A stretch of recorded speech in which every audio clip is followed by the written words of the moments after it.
And of course, we are following the breaking news out of women's college basketball. The first AP poll of the preseason has rolled out, and to the surprise of no one, it is the South Carolina Gamecocks on top. They are the undisputed #1 for the 4th straight season. They, of course, went undefeated last year en route to a championship. They are followed by UCONN, USC, Texas, UCLA in the top 5. Notre Dame, LSU as well in the mix, not mentioned in this AP top 25 poll, which we'll get into in a minute. No Iowa or Stanford in the initial poll. So plenty to look forward to with college basketball right around the corner. For more on the rankings, let's bring in our basketball analyst, Ayala, to break down that college basketball preseason AP poll. Erica, you know where we're starting. We're going South Carolina, right? A team looking to run it back in 2025. Dawn Staley's looking for her 4th championship. It's incredible what she's done. She's got a team as well that returns a lot of its stars, too. So we're not really surprised that the Gamecocks are #1 here. Absolutely not. When you go all the way to the championship, win that title undefeated, you're likely to get some rollover votes for the next season. And as you mentioned, not really missing any pieces. They are missing a key element in Camila Cardozo, who obviously went on to play for the Chicago Sky. We also know there's an ongoing situation with Ashlyn Watkins, she's not with the team until there is a off the court situation with her that it will get settled. But other than that, South Carolina, as you mentioned, bringing back some key players who at times drove Dawn Staley and the coaching staff crazy. That being said, the coaching staff did figure out a way to be comfortably uncomfortable, and that led them to a title. Yeah, it's just ridiculous, the wealth that they have as well. Tahina Pau will be someone who I'm looking at, as well as Malaysia Fulwiley in the mix there. They are just such a good team. But the #2 team is also pretty good as well. UConn coming in at #2 on those initial rankings. And Erica, we know this is Paige Bueckers' final season, which makes me feel sad inside because I love seeing her play college ball.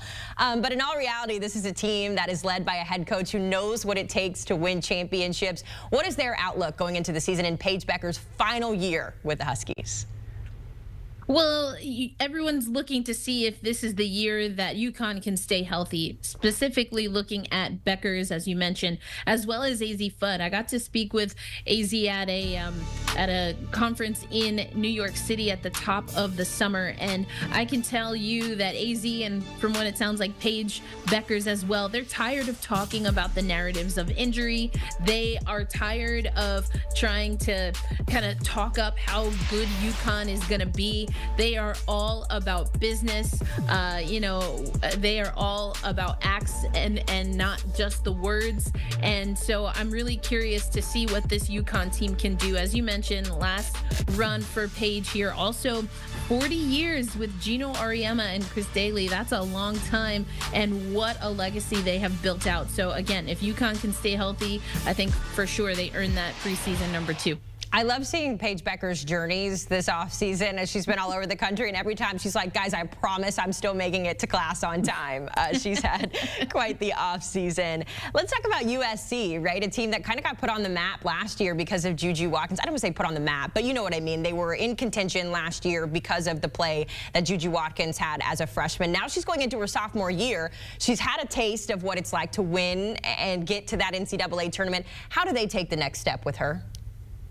Well, as you corrected, it is not getting on the map. It's perhaps returning. Allow USC to reintroduce themselves. Juju Watkins, of course, setting freshman records that we have not seen set since Cheryl Miller played for the Trojans, and that was the last time that we really saw this team be able to be a powerhouse, a perennial championship team. They didn't quite make where they wanted to be last year, and I got a chance to talk with head coach Lindsey Gottlieb, and they know that. And so there is this focus that this team has, and just like Paige Bueckers, Juju Watkins kind of on this world tour.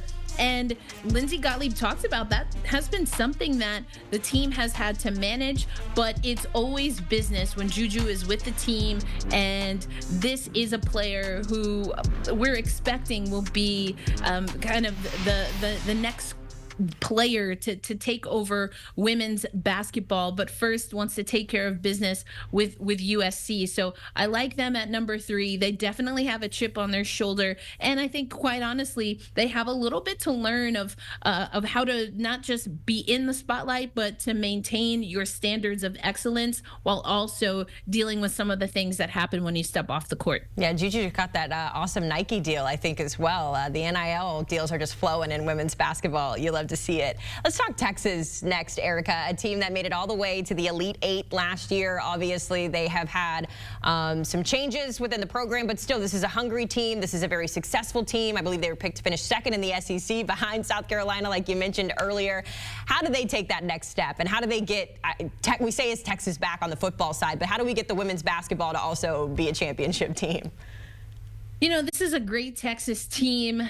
They fell to NC State in what was kind of a wild game. You don't necessarily, I don't know if NC State can be a Cinderella, but they definitely were able to take down Texas. We do know, though, that Texas had a few players, including Madison Booker, playing out of position, just dealing with a few different things, as is the case with a lot of teams. We mentioned UConn and them dealing with injury. And so Madison Booker, you know, having to learn how to play different positions, how to bring up the ball. And as the WNBA players, I'm thinking Courtney Williams say, be a lead guard at times for this Texas team. So I'm curious to see what the bounce back will be here, because again, this is a great Texas team. They've really been climbing up the ranks, reestablishing themselves in women's basketball. Yeah, they come in at number 4, as you just saw there on the AP initial rankings. Let's go Notre Dame next, and I'm so excited for this because we finally, or I shouldn't say we finally, but we got to meet Hannah Hidalgo last year and just all of the incredible basketball that she got to play. And when you think about the names she was up there with, right? Caitlin Clark, Angel Reese, even Juju Watkins in there. That's the kind of company when we were talking about Hannah Hidalgo. So for her and the Fighting Irish, another team that's going to be in the mix down the stretch, Erica, how can she and this Fighting Irish team maintain those expectations throughout the season? Hannah Hidalgo is another player I was able to speak with early in the summer, and bad taste left in Notre Dame's mouth the way things ended in the Albany Regional. Hannah Hidalgo got a little icy, got a little cold, a little bit of a controversial choice regarding some jewelry. And, you know, it is something that Hannah Hidalgo is ready to make the main thing. But as you mentioned, was already in good company as a freshman, leading this Notre Dame squad, beating records for the program, but also among the players carrying women's college basketball last year, along with Clark, Cardozo, Reese, we mentioned Watkins. And so Hannah Hidalgo is another one of those young dynamic players for Notre Dame, who again is coming with a little bit of a chip on the shoulder, ready to redeem what they felt was an unfortunate and early exit from the tournament, again, due to what ultimately is a misunderstanding, miscommunication, and also maybe a little bit of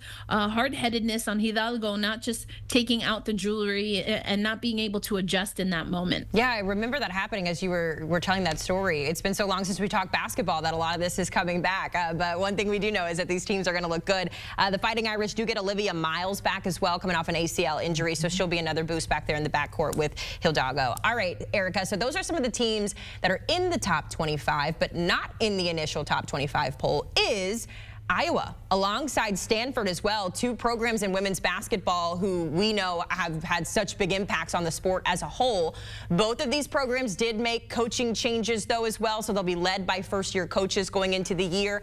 I know that both of them are kind of on the outside looking in here, Erica, but is there a chance sooner rather than later that we see them get into that top 25? I think it's absolutely possible. Although there have been coaching changes, we'll start with Iowa. Jen Jensen has been with the program. This will be year 25, year 1 as the head coach. So has worked with this Iowa team. Once again, Iowa is one of the programs, along with South Carolina and other programs, that has sold out their season tickets. So there is a buzz, there is an anticipation.